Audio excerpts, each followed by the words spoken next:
Pak Jokowi itu politisi yang tidak pernah selesai, sehingga dia terus melakukan manuver dengan caranya agar dia merasa terus ada di orbit politik. Satu-satunya presiden yang tidak pernah membubarkan tim suksesnya kan cuma Pak Jokowi. Bahwa presiden sekarang ini banyak betul PR mendesak yang harus dia selesaikan.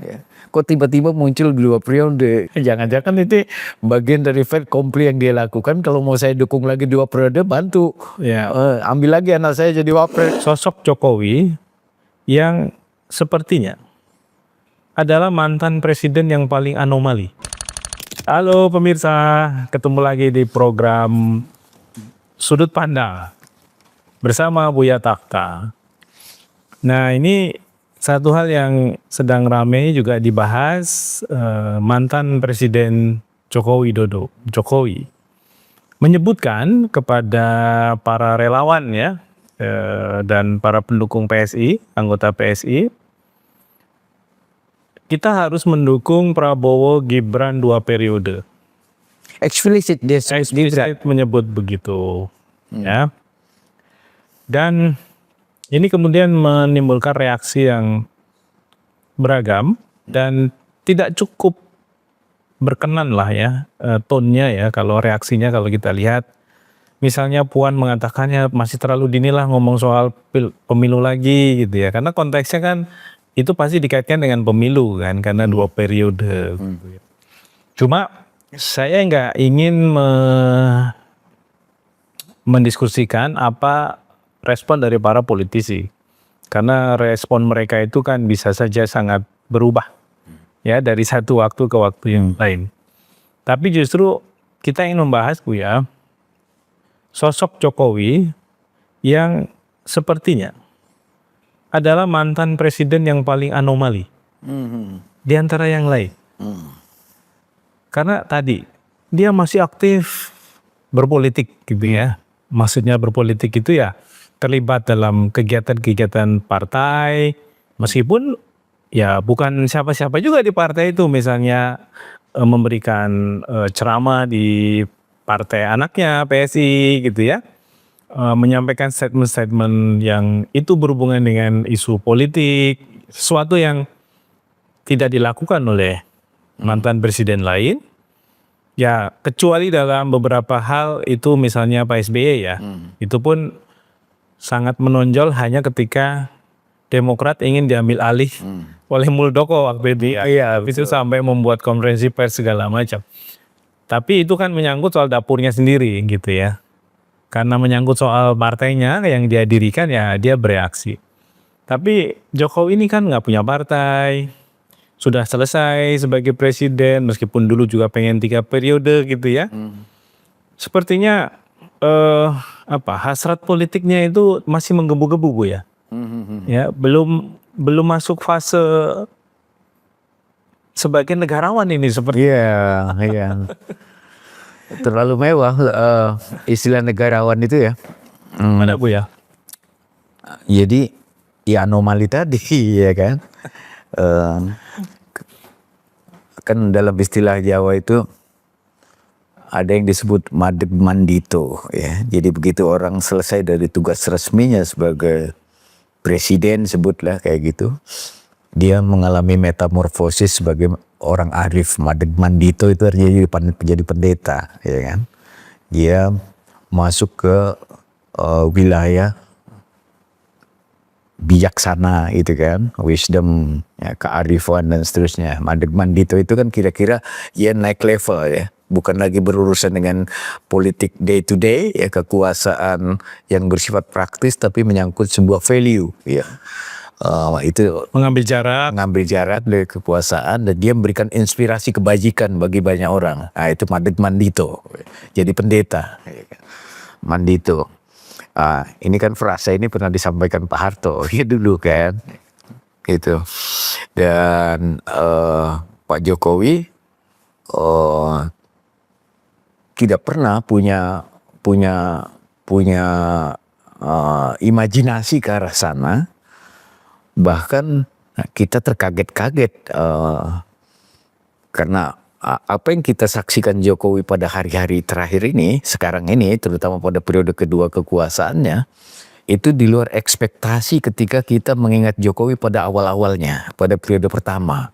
Dianggap sebagai orang desa, personifikasi dari rakyat, simbol kebijaksanaan, dan seterusnya. Itu sebabnya ada masa orang punya sentimen yang begitu positif terhadap Jokowi, bukan karena atribut-atribut kekuasaan yang melekat pada politisi mainstream pada umumnya, justru karena dia menjadi personifikasi dari kebanyakan rakyat. Atau imajinasi kita dulu seperti itu.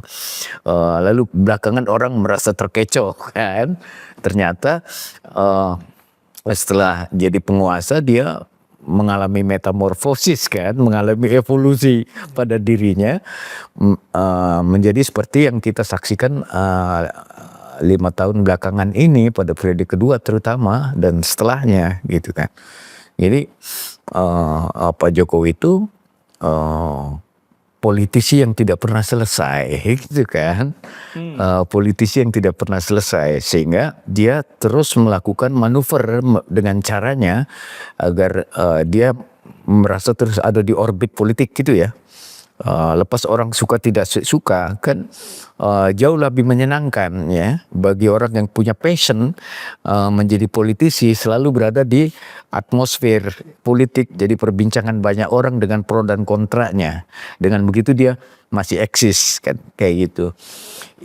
Itu sebabnya dia tidak pernah mati akal untuk muncul di atmosfer itu.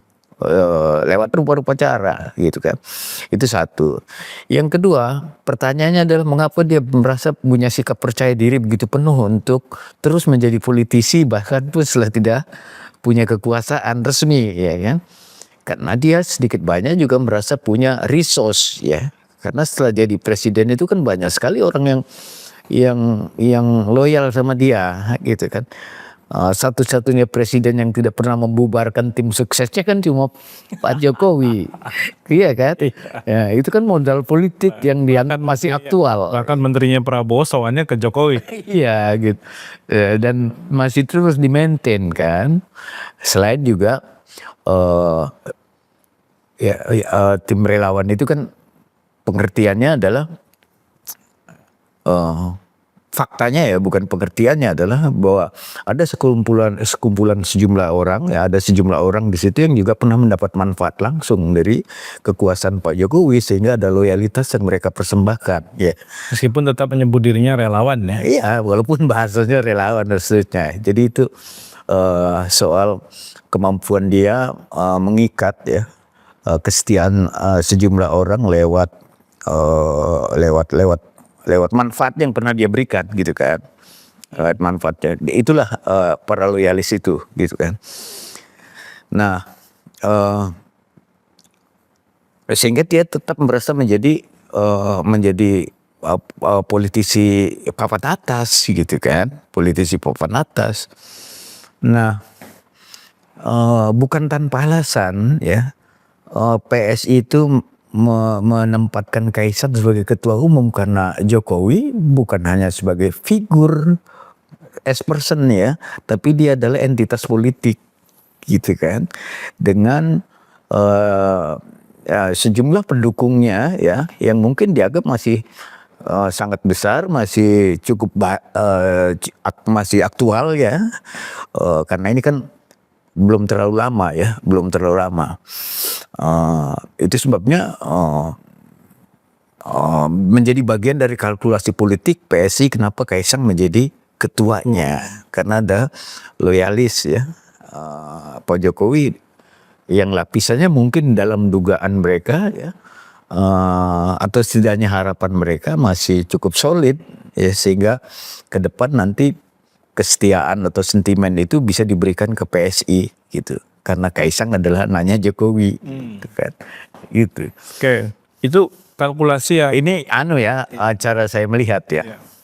Tapi dengan mengatakan, jadi begini, Bu, ya, dari apa yang disampaikan Pak Jokowi soal kita harus mendukung Prabowo Gibran 2 periode, itu kan kemudian ada yang menyampaikan kembali, gitu, ya. Itu pertanyaan. ke Jokowi soal ini kan terlalu dini Pak gitu kalau ngomong soal ini gitu.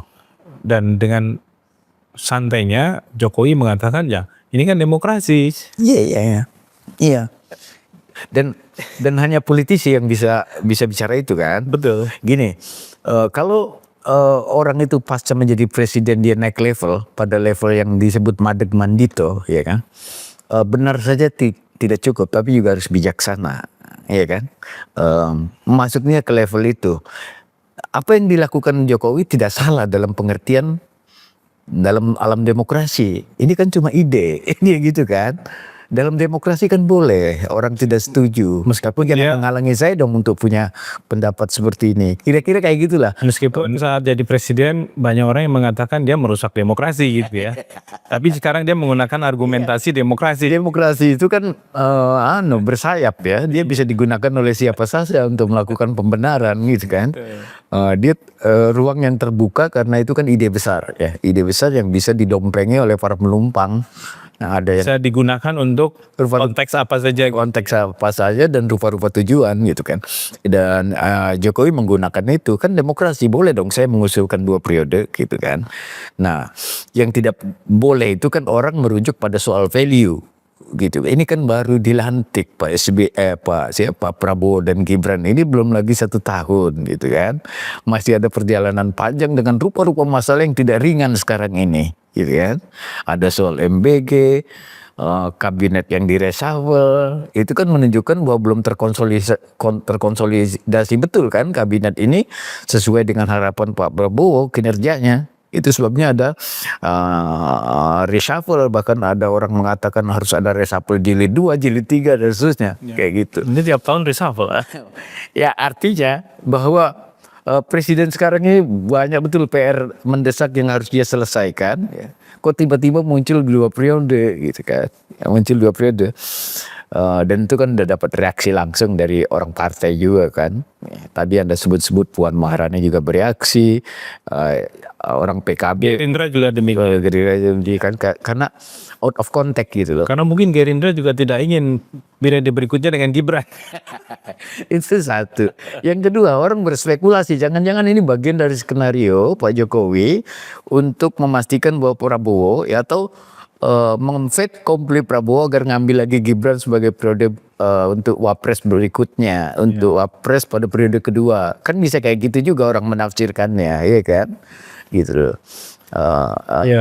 Itu meskipun itu sangat jauh konteksnya ya. Maksudnya beda banget konteksnya antara Prabowo mengambil Gibran saat kemarin dengan Prabowo mengambil Gibran nanti. Karena konteks Jokowi sebagai presiden dan bukan presiden itu yang sekarang kita lihat. Iya betul. Dan kan itu implikasinya. Jangan-jangan diam-diam orang sebetulnya juga setuju ya untuk Prabowo 2 periode ya kan. Cuma mereka nggak berkata-kata. Tapi yang nggak setuju kan belum tentu wakilnya Gibran. Betul. Andai kata pun mereka yang setuju 2 periode kayak gitu kan. Cuma kan itu nggak mungkin dikatakan gitu kan. Gitu. Jadi kadang-kadang kita membaca ucapan politisi itu jangan dari apa yang dia katakan.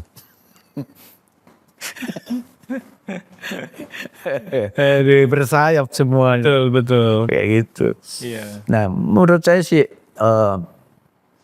bukan tidak tahu Pak Jokowi bahwa ucapannya mengusulkan agar 2 periode itu akan mendapatkan reaksi seperti ini. Tapi resiko itu dia ambil ya kan. Karena yang penting pesan dia nyampe dulu ke ruang publik. Nggak tahu alamatnya ke siapa itu sebenarnya gitu kan. Jangan-jangan itu bagian dari fait accompli yang dia lakukan. Kalau mau saya dukung lagi 2 periode bantu ambil lagi anak saya jadi wapres, kan bisa kayak gitu orang memberikan tafsirnya. Karena saya masih tinggal resource. Jadi orang atau publik di Indonesia ini harus mulai membiasakan diri, ya itulah Jokowi gitu. Iya.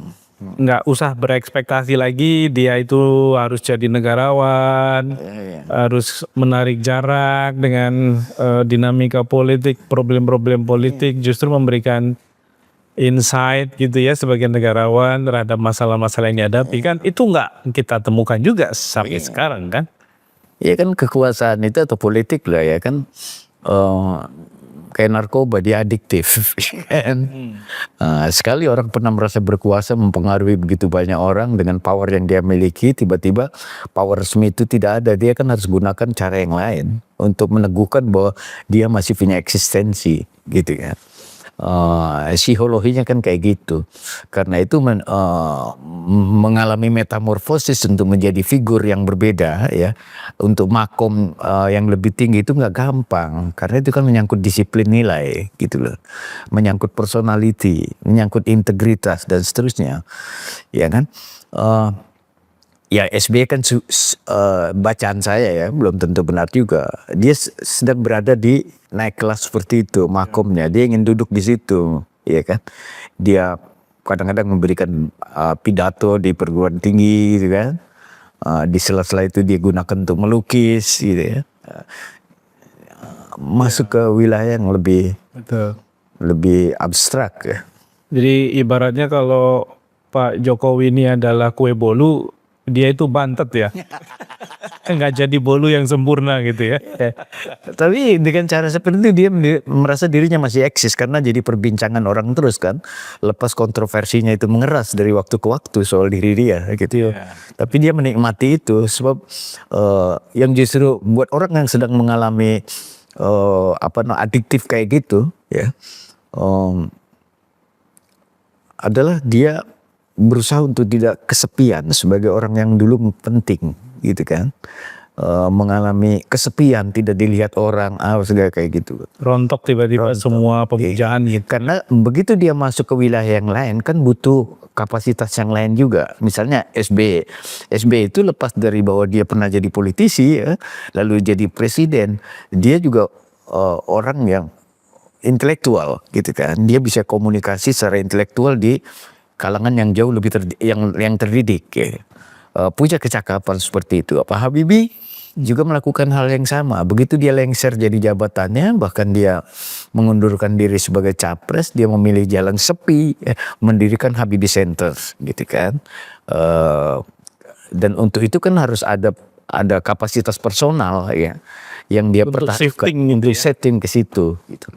Nah kalau kepada Pak Jokowi, ya ini yang paling mungkin dia lakukan. Dia terus berada di dalam atmosfer politik gitu. Ya, dan itu kenapa kemudian masih menggunakan frase kaget. Ya ketika tiba-tiba katanya datang tamu ke rumahnya Abu Bakar Basir. Iya, itu apalagi itu ya. Bikin kaget aja dah. Pak Jokowi menyebutkan ya saya kaget kok tiba-tiba ada tamu Pak Abu Bakar Basir gitu ya.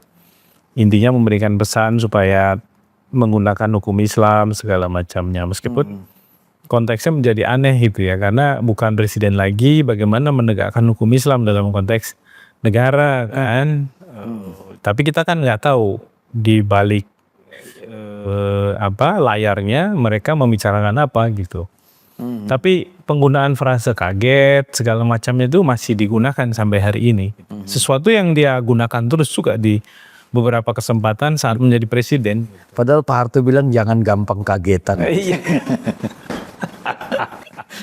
Oke, demikian pemirsa diskusi kita soal Jokowi mendukung Prabowo Gibran 2 periode. Masih terlalu dini tentu saja. Apa motif di belakangnya itu yang tadi kita bahas. Semoga bermanfaat. Sampai jumpa.